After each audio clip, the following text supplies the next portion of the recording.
When two countries fight, who do we call to settle it? Most times it's the United Nations. They may not have an impressive track record, but they're all that we have.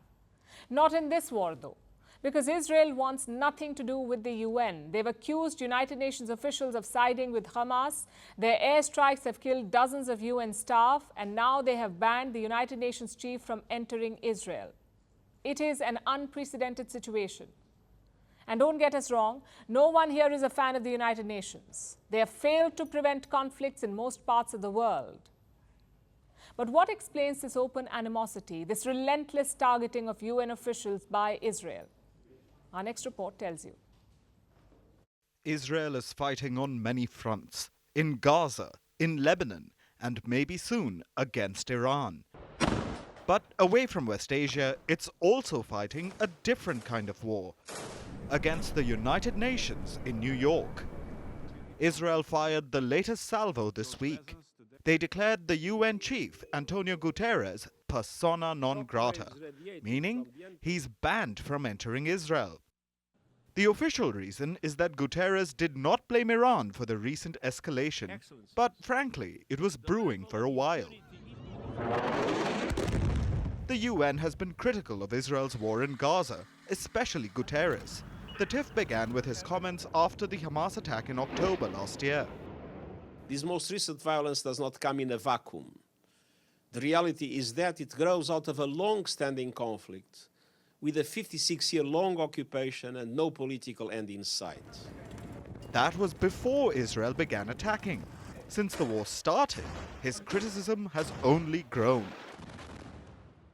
The time has come for action. Action to end this god-awful nightmare. Gaza is becoming a graveyard for children. Nothing can justify the collective punishment of the Palestinian people. Naturally, Israel wasn't happy. They said Guterres wasn't fit to lead the UN.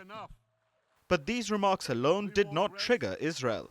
Let me introduce the UNRWA, the UN Relief and Works Agency for Palestine. They distribute humanitarian aid in Gaza, and to do that, they hire from the local population.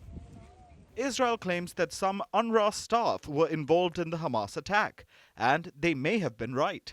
In August, the UN fired 9 staff members in Gaza. Why? Because of possible involvement with Hamas. Justice done, right?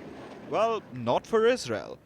They've been targeting aid centers and schools. Their strikes have killed 220 UN staff in Gaza. It's been another point of friction. The UN says that Israel is targeting its workers.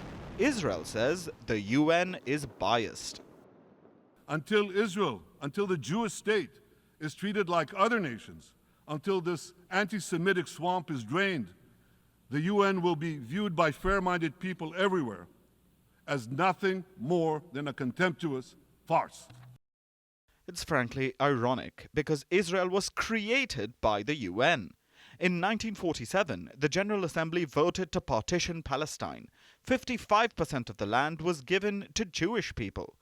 Thus, the State of Israel was born. But today, the UN and Israel are at each other's throats. The UN cannot ignore the blatant abuses in Gaza and Lebanon, and Israel must defend itself when accused. But to ban the UN chief? It's unlikely to be a popular strategy. Most of the world agrees that the UN is ineffective, but no one calls it evil or anti-Semitic.